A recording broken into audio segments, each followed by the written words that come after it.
welcome back to my channel. So if you're watching this video, it's probably because you are expecting to be around your 30th to 31st week, or you just want to find out what's going to go on throughout the pregnancy, or you're just following my journey, which I appreciate those who are following my journey. This week has been such an up and down week, so I really want to get into what's been going on because I had quite a bit of a scare, and I'll show you guys a little bit of video from the hospital as well. But 31 weeks, I will read you guys the update from the pregnancy countdown book. 31 weeks.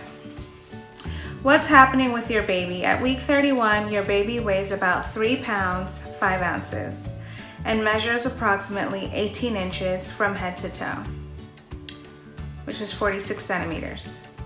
Your baby's central nervous system is controlling more of her bodily functions now. If your baby is exposed to bright light, her irises will dilate, even in the uterus. As you put on more weight, you may start to change from pink to red. That's because your body may be rubbing and itching in ways that you're not used to. You may feel breathless and your heart may pound from a walk up the stairs. You might be worrying that if you're not getting air, your baby may not be either. But she's fine. She gets all the oxygen she needs from the placenta.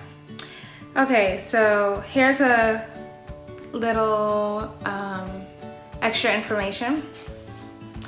So the vernix cassasoa is one pregnancy term that actually sounds nicer than what it is. A fatty cheese-like white substance that now coats your baby's entire body. This coating protects her skin during its long submersion in amniotic fluid.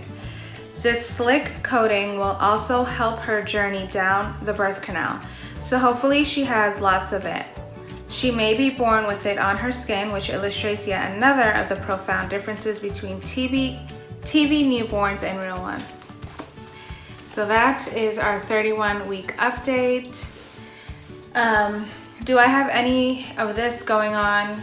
Foot swelling, all that, I don't have any of that going on. Pelvic pain has continued. I do feel heavier, but in the midsection. I'm not completely out of breath yet. And also, I've been having some acid reflux, so that's what's been going on, which is weird. It's like the moment I entered the third trimester, all of a sudden, all these other things want to happen. But in this past week, I actually ended up being hospitalized for 2 days because, so today I hit 31 weeks. Today's Friday. Every Friday I reach another week. So on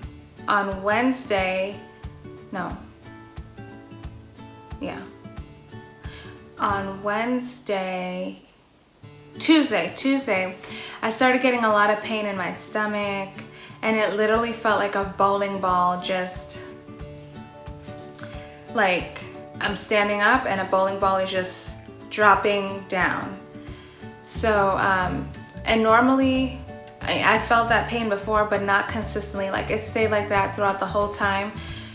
It stayed like that from the middle of the day on Tuesday all the way up until Wednesday. And I'm sitting there walking around like this. I can't walk straight pretty much. So I said, if the pain continues, I'm just gonna have to check, like go into the ER, see what's wrong or whatever. So the next day the pain continued, went into the ER on Wednesday around 10 o'clock in the morning, and they didn't keep me in the emergency room. They took me upstairs to the labor and delivery unit, and that's just protocol for the hospital. If you're over 30 weeks, they have to take you to the labor and delivery. So went to labor and delivery. Long story short, the doctor came in, she stuck her finger up and she felt my cervix, and she said that my cervix was really thin and that it's 2.5 centimeters when it should be 4 centimeters, which means if it gets any thinner, baby can start coming out. So of course I was scared because I didn't know what to expect, and everyone else around me. So then they also did an ultrasound, and I got to see baby looking so cute, and she had hair, which was, my mom was in the room and she's like, oh, the baby has hair. I can't tell on those screens.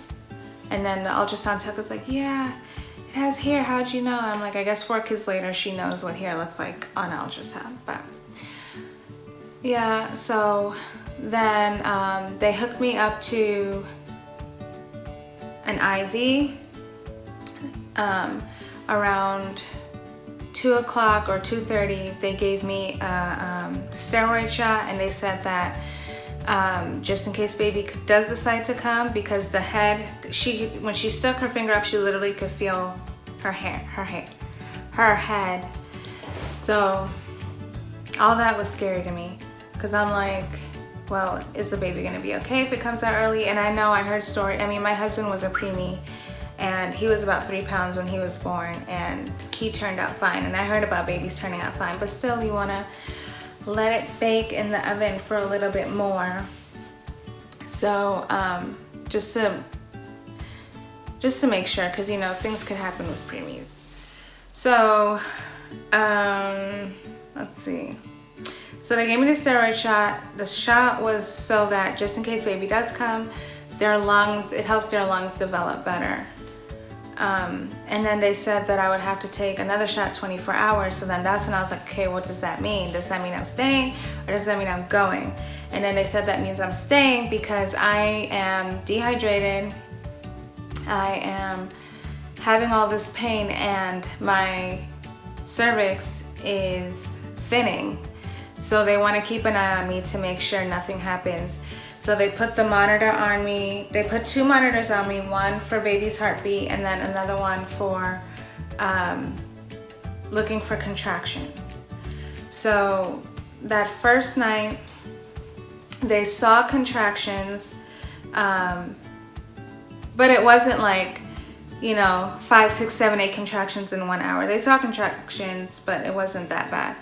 And then the next day, I started feeling a lot better. I was going to the restroom so much because they gave me so much fluid through the IV. Like every 30 minutes, I had to go to the restroom. But it's because I was dehydrated. I get it, but I hated it at the same time. Like I could not sleep properly. And so the next day, I started feeling a lot better. Like I didn't feel that bowling ball pain. I guess because I was off my feet for over 24 hours. And then they said that I would have been able to go home, which is what I did yesterday. I went home. They said they put me on bed rest, and then on Monday I have a doctor's appointment to follow up. They're gonna check the cervix again. And they also gave me another shot on yesterday before I left. So that's everything that happened. So yeah, bed rest, lots of water, which I've been trying to do, which is hard for me. They said 8 glasses of water a day, and I think today I had maybe 3 8 ounces. So I'm trying. But I will show you guys the clip of me in the hospital, and then after that I will show you guys my bump for 31 weeks. Okay.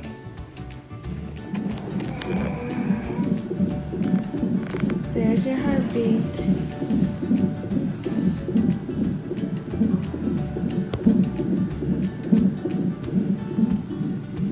Daddy came by. Well, he's working, but he's checking on you. Heartbeat sounds good. Gotta love the heartbeat.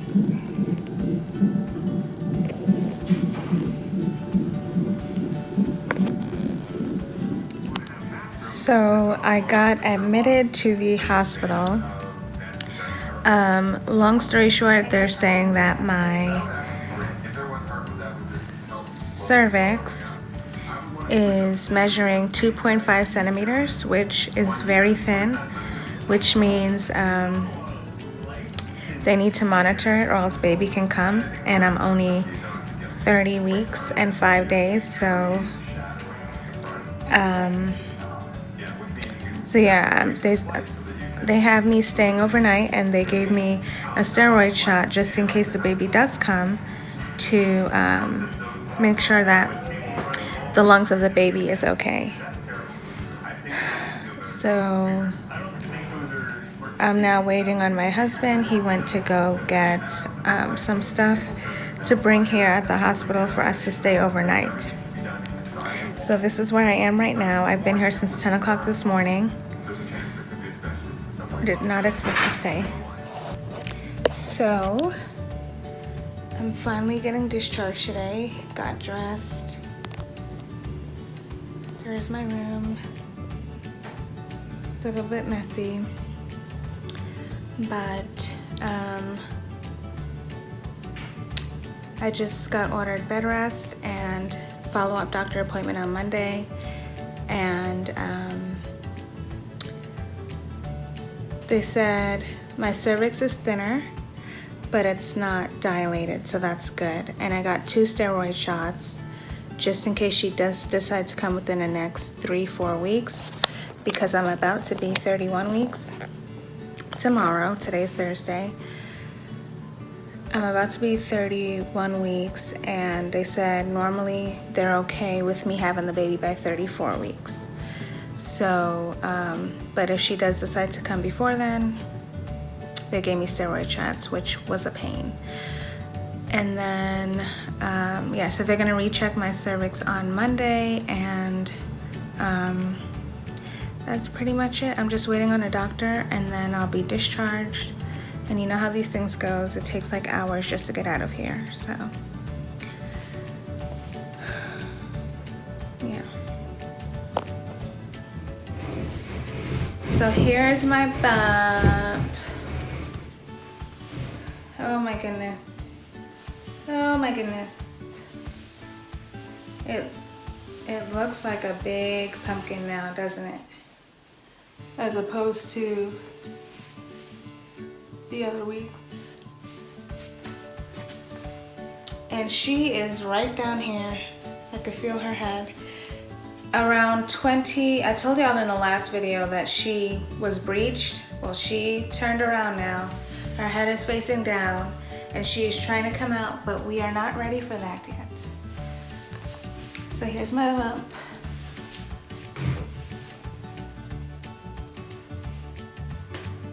Alrighty, well, thank you guys for watching this video and just keeping up with my vlogs. I feel like every single time I come on here, I have another story to tell. I'm not doing that on purpose, but I will let you guys know what the doctor says on Monday. Hopefully the cervix is still 2.5 and it hasn't gotten any thinner. And if it does, I'll let you guys know. And if baby does decide to come, I'm just praying, and I know that everything is gonna be okay. I also shot another video about the baby shower, so that'll be in a separate video for you guys. Yeah. All right, well, I will see you guys in my next video. Bye.